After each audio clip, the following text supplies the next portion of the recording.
บกับมอนออนทัวร์วันนี้นะคะทุกคนวันนี้เรามอนสิพาไป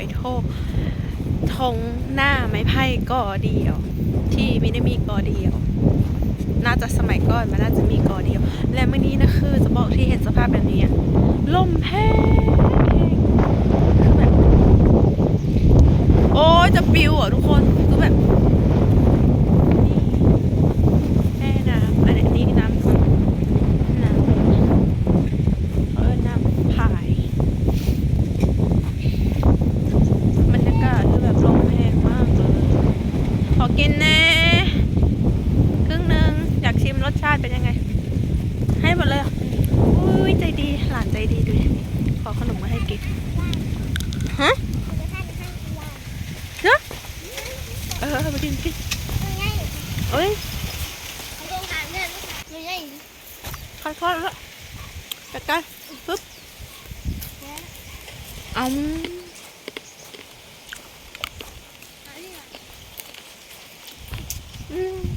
แล้วงานนี่อะไรเนี่ยหนูมันใจไม่ทันน้ำไม่ได้วู้ยหลานเขาเก่งขนาดแกล้งคอนเอาได้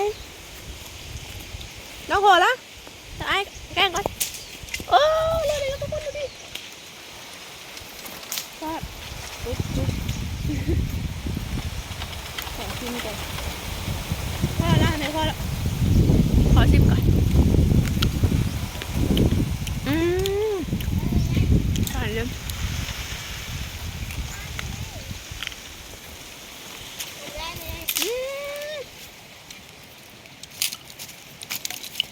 เป็นชิมแท้ๆก็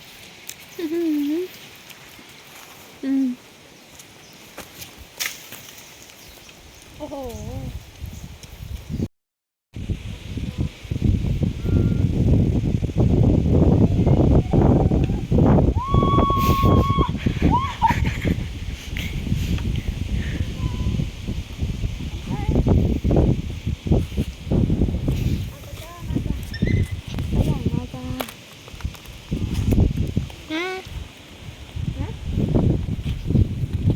ตอนนั้นเนี่ยเหี่ยว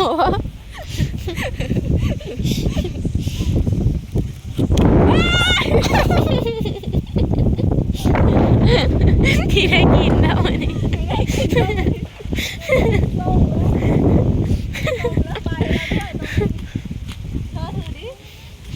ไปกระเทย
ลมแห้ง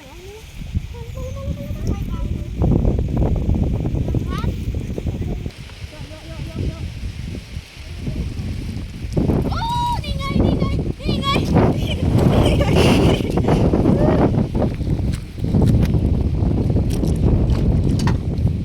เอาลากกระยังหรือกระยังคว่ำนี่เม็ดนักกะเก้าเว้ยไม่มีตกน้ำ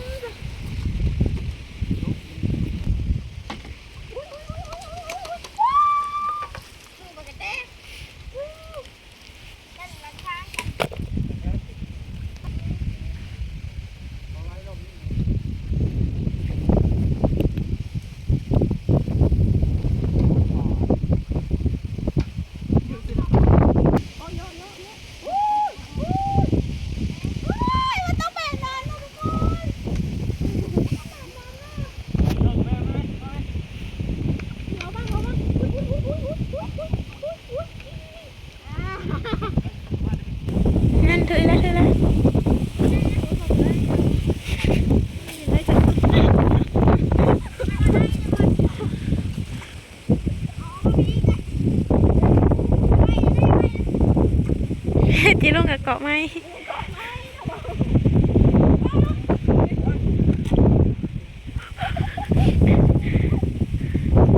ล้มนะ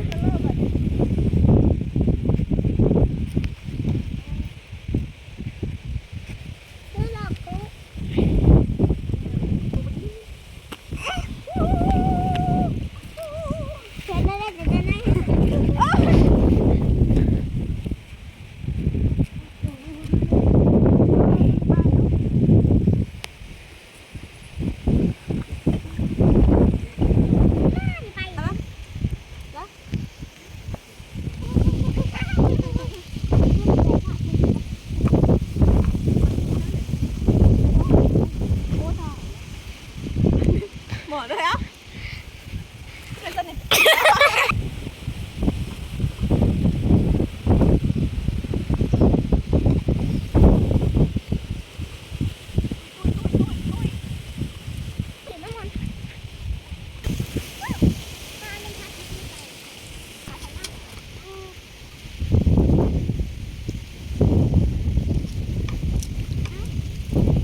โอ้ยระวังได้ให้ตัวนั้นก็ไปเฮ็ดอ๊อบอ๊อบอ๊อบอ๊อบ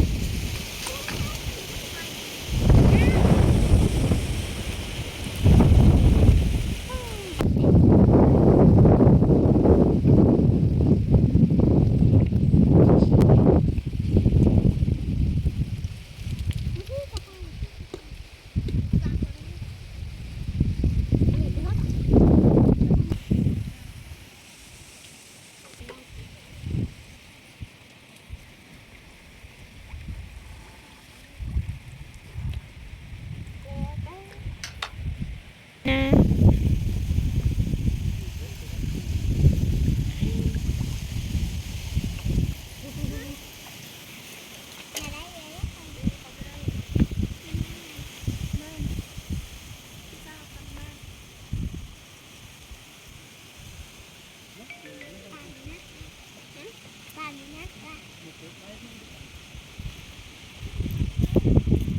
เอา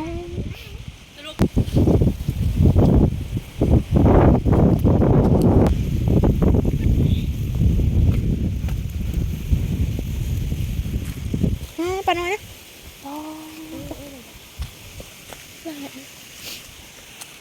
พี่เลือกทำอะไร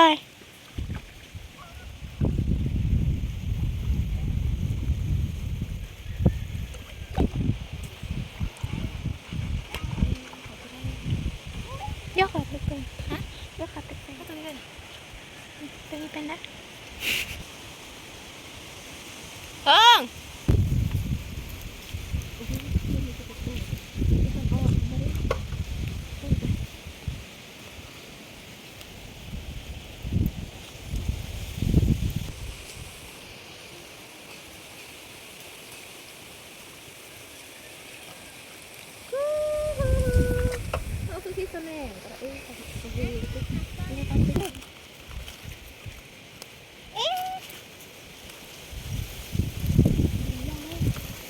ชนจ้ะ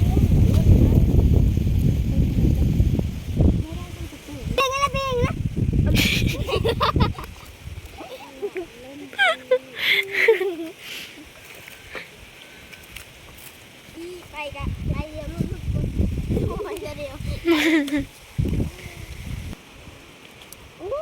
ปีกจับเป็นยอด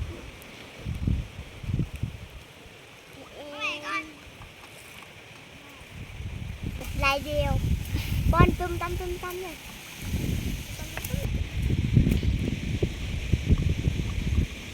โอ้ยอะไรกว่าหกตัวกว่ามันเจอนะ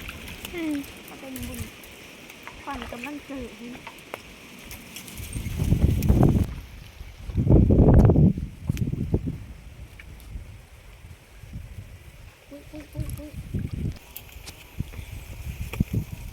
ป้าป่าเนี่ย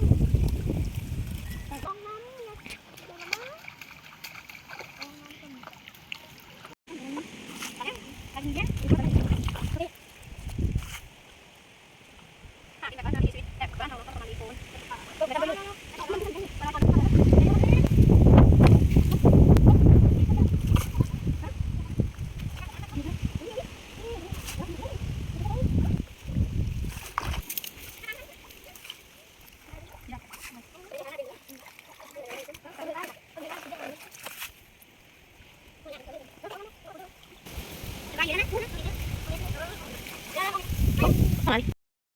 คนปลาที่เราตึกมาก็ได้ประมาณนี้เนาะ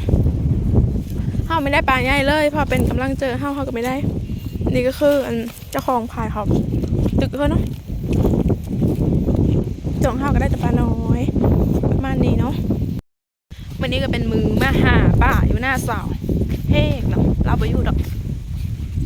ก็คือสิ่งที่ต้องเต็มก็คือจิรุงอย่างที่เขาตึกไปนั่นแหละประมาณนั้นทุกคนไปเดอะแก๊ง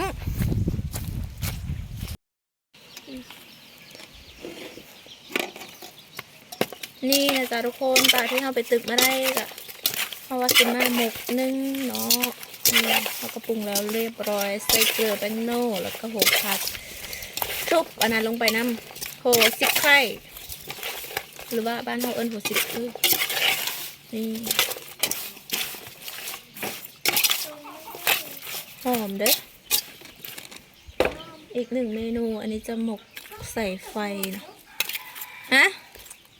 นี่เป็นปลาน้อยนะทุกคนโอเคนะประมาณนี้แหละเดี๋ยวไปทำการห่อจ้า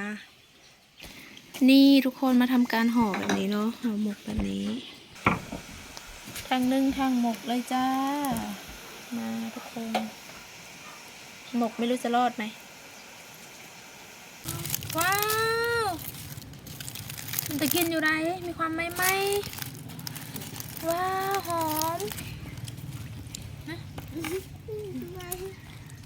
มีความไหมหน่อยนึงโอเคละ